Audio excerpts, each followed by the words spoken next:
Hola a todos, hoy es un gran día, es un día muy especial. Hoy hemos llegado a más de 200 suscriptores en menos de 3 días que este canal se puso en marcha. Y todo es gracias a vosotros. Muchísimas gracias. Espero seguir creciendo para aportar nuevo contenido fácil de entender. Y para ello, hoy hablaremos de la insuficiencia cardíaca. Bien. Antes de entrar en contexto del proceso fisiopatológico de la insuficiencia cardíaca, me gustaría describir cuáles han sido hasta el día de hoy los modelos que intentaban de explicar todo este proceso fisiopatológico. Uno de los primeros modelos que surgió fue el modelo cardiorrenal. Este modelo cardiorrenal básicamente lo que hablaba es que el actor principal era el riñón. Este riñón básicamente lo que hacía era reabsorber sodio y arrastrar agua y en consecuencia descompensar la bomba cardíaca. Esto quedaba bastante cojo a la hora de explicar toda la complejidad de la insuficiencia cardíaca, con lo cual surgieron nuevos modelos que trataban de explicar la insuficiencia cardíaca con más exactitud. El siguiente modelo fue el modelo hemodinámico. Este modelo, básicamente, el actor principal ya no es el riñón, sino es la propia bomba cardíaca. Es decir, que por un problema de contractilidad, el corazón se congestionaba, se descompensaba. Pero también llegaron a la conclusión de que no se llegaba a explicar toda la complejidad que supone toda la fisiopatología de la insuficiencia cardíaca. Entonces, a día de hoy se habla de un modelo que está bastante avalado, que es el modelo neurohormonal. Este modelo neurohormonal es básicamente el desbalance entre los mecanismos reguladores, en este caso hablaríamos del sistema nervioso simpático y del sistema renina-angiotensina, frente a los mecanismos contrarreguladores, que sería el péptido natriurético, hablaríamos de las bradicininas y hablaríamos del óxido nítrico como importantes. Bien, antes de entrar en detalle de todo este cuadro, vamos a ver cuáles son las causas principales de por qué un corazón se puede dañar. Bien, cuando nosotros tenemos una afectación cardíaca, un daño cardíaco, las causas pueden ser múltiples, pero la más frecuente es por causa miocárdica, es decir, un problema tipo infarto agudo de miocardio. En este caso tenemos un daño debido a que el paciente sufrió un infarto y le quedó una afectación en la estructura del miocardio. Esa afectación lo que le provoca es que no pueda sacar volúmenes importantes al resto del organismo, es decir, lo que nosotros conocemos como gasto cardíaco. El gasto cardíaco básicamente es el volumen sistólico por la frecuencia cardíaca y el volumen sistólico dependerá de la precarga, de la poscarga y de la contractilidad. Entonces, básicamente, el gasto cardíaco se va a ver comprometido en un corazón que está dañado, que tiene las células miocárdicas dañadas. Entonces, cuando nosotros tenemos un paciente el cual ha sufrido un infarto y le ha quedado una zona dañada de ese miocardio, ese paciente, su volumen sistólico, su gasto cardíaco, se va a ver afectado. Entonces, va a sacar menos volumen, es decir, va a sacar menos gasto cardíaco para poder irrigar y perfundir todos los órganos. Entonces, cuando se produce esta disminución de gasto cardíaco, al final estamos hablando de una hipovolemia, pero no es una hipovolemia tal cual, sino es una hipovolemia relativa. ¿Y esto qué significa de hipovolemia relativa? Pues que no es que al organismo le falte líquido, porque no le falta, sino que el que tiene no llega eficazmente a las zonas que debería de llegar. Por ejemplo, en este caso nos interesa al riñón. ¿Qué ocurre aquí? Que cuando el paciente por X motivo tiene un daño miocárdico, el gasto cardíaco se va a ver comprometido y esto va a hacer que no llegue perfusión a los órganos más importantes. En este caso hablaríamos del riñón. Entonces, ¿qué ocurre aquí? Que cuando hay esta disminución del gasto cardíaco, nuestro organismo trata de compensar esta disminución del gasto cardíaco. ¿Cómo? Por un lado, activando el sistema nervioso simpático y por otro lado, activando el sistema renina-angiotensina. Por un lado, si activamos el sistema nervioso simpático, lo que vamos a hacer es potenciar la máquina, es decir, que aumente las frecuencias cardíacas y que aumente la contractilidad. Y por el otro lado, en el sistema renina-angiotensina, nuestro objetivo va a ser retener más agua para que aumente la volemia. Bien, quedando claro esto, quedando claro que cuando el paciente tiene una afectación cardíaca y su gasto cardíaco se ve comprometido, nos tiene que quedar claro que nuestros mecanismos compensatorios va a ser el sistema simpático y el sistema renina-angiotensina. A partir de aquí, ¿qué es lo que ocurre cuando se estimula este sistema nervioso simpático?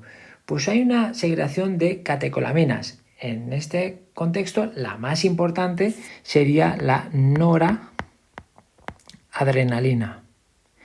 Esta noradrenalina va a actuar en dos receptores importantes.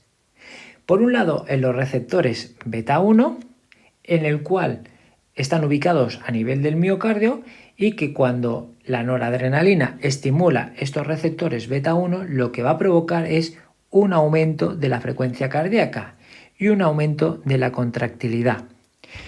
A partir de aquí, ¿dónde estimula también la noradrenalina? Estimulará los receptores alfa 1 que están ubicados en la musculatura lisa de los vasos sanguíneos. Y cuando la noradrenalina estimula los receptores alfa 1 de los vasos sanguíneos, lo que va a hacer es una vasoconstricción periférica, una vasoconstricción para que pueda llegar el flujo sanguíneo. ¿Eso qué va a provocar? Que provoque un aumento de las resistencias vasculares periféricas. Como veis, este sistema compensatorio básicamente es pura fisiología, es decir, que cuando el paciente hay una disminución del gasto cardíaco, sea por los motivos que sea, porque un paciente que esté corriendo y necesite aumentar ese gasto cardíaco, pues lo que va a hacer será activar todo este sistema y estimularlo. Bien, pero ¿qué ocurre en este paciente? El cual tiene un daño estructural del miocardio, que cuando yo le hago trabajar más de la cuenta, e intento potenciar la frecuencia cardíaca y la contractilidad, lo que estoy haciendo es que estoy aumentando el consumo de oxígeno.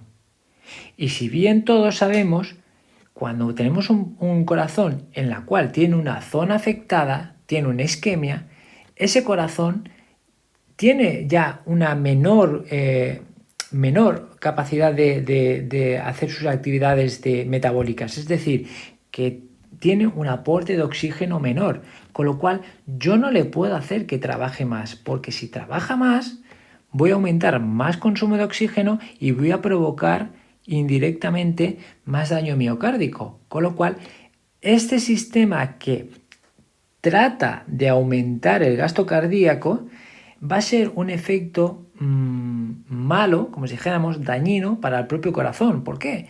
Porque a la mínima que yo le hago que trabaje más para aumentar el gasto cardíaco, va a consumir más oxígeno, ese oxígeno que el propio corazón ya tiene insuficiente, y eso le va a generar más daño miocárdico. Por otro lado, la noradrenalina también va a estimular los receptores alfa, con lo cual va a hacer una vasoconstricción. Entonces, esa vasoconstricción, ¿qué es lo que le va a provocar al organismo? Pues un aumento de la poscarga. Es decir, que la poscarga, si todos recordáis, es esa tensión que ejerce cuando el ventrículo trata de sacar el volumen sistólico. Es esa presión mantenida, ¿no? Y que impide que ese volumen sistólico pueda salir con facilidad. Entonces, cuando un paciente tiene daño en el miocardio, va a tener dificultad de poder sacar todo ese contenido de volumen sanguíneo hacia la aorta, por ejemplo. Si a esto se le añade en el que en la aorta las resistencias vasculares periféricas están aumentadas, le va a dificultar todavía más. Es decir, que este aumento de la poscarga va a hacer que el corazón tenga que trabajar más para poder sacar esa sangre del ventrículo hacia la aorta, y eso va a hacer que ese corazón al final se acabe hipertrofiando, ¿sí? Genere estructuras se genere estructuras de fibroblastos, de tejido, que se ha hecho un corazón más grande debido a este aumento de la poscarga y debido a este mayor consumo, y va a generar pues lo que hablábamos en la clínica de una cardiomegalia, ¿sí? Un corazón más grande, pero un corazón más grande mal funcionante, ¿vale? Entonces, este sistema compensatorio, si se perpetúa en el tiempo, inicialmente es bueno, pero si se perpetúa en el tiempo puede provocar daño en el corazón.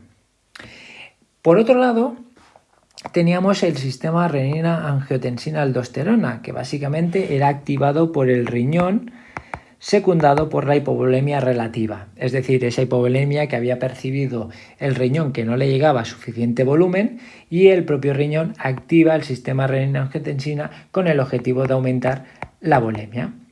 Entonces, este sistema renina-angiotensina, si os interesa, podríamos hacer un vídeo explicativo de en qué consiste. Ahora no voy a entrar en detalles. Hablamos de que el riñón activa el sistema renina-angiotensina-aldosterona y en consecuencia se estimula la angiotensina 2. Esta angiotensina 2 estimula tres apartados. Por un lado, estimula los receptores AT1 provocando una vasoconstricción. Por otro lado, la angiotensina 2 también estimula la pituitaria, con lo cual se segrega la hormona antidiurética, la ADH. ¿Con qué objetivo? De retener líquido. Este es nuestro objetivo del sistema renina-angiotensina. Retener líquido, ¿por qué? Porque el riñón no percibía suficiente volemia. Y como el riñón no percibía suficiente volemia, es decir, estaba hipoperfundido, pues se activa todo este proceso. ¿Para qué? Para provocar retención de agua.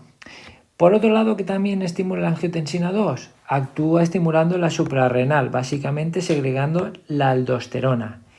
La aldosterona al final lo que hace es retener sodio y en consecuencia arrastrar agua. Y por otro lado tiene una cosa importante en cuanto a los tratamientos, que si queréis también podemos hacer un vídeo sobre el tratamiento, es que retiene sodio y agua y secreta potasio. Entonces, el objetivo básicamente de todo este sistema de aquí es aumentar la volemia. Esa volemia que en circunstancias normales, cuando un paciente tiene un bajo gasto cardíaco, por lo que sea, fisiológicamente, este sistema lo trata de compensar aumentando la volemia. Pero ¿qué ocurre en este paciente que presenta una insuficiencia cardíaca? Que al aumentar la volemia se está incrementando más la precarga en el corazón para tratar de compensar este aumento del gasto cardíaco.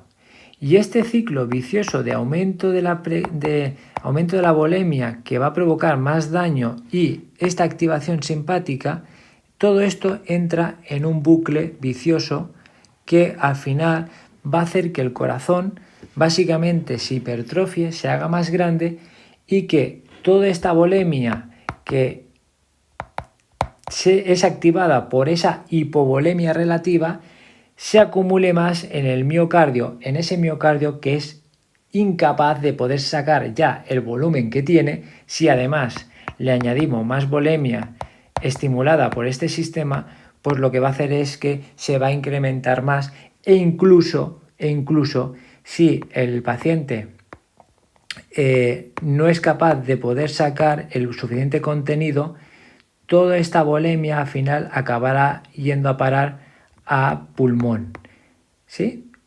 Y provocando al final un edema agudo de pulmón.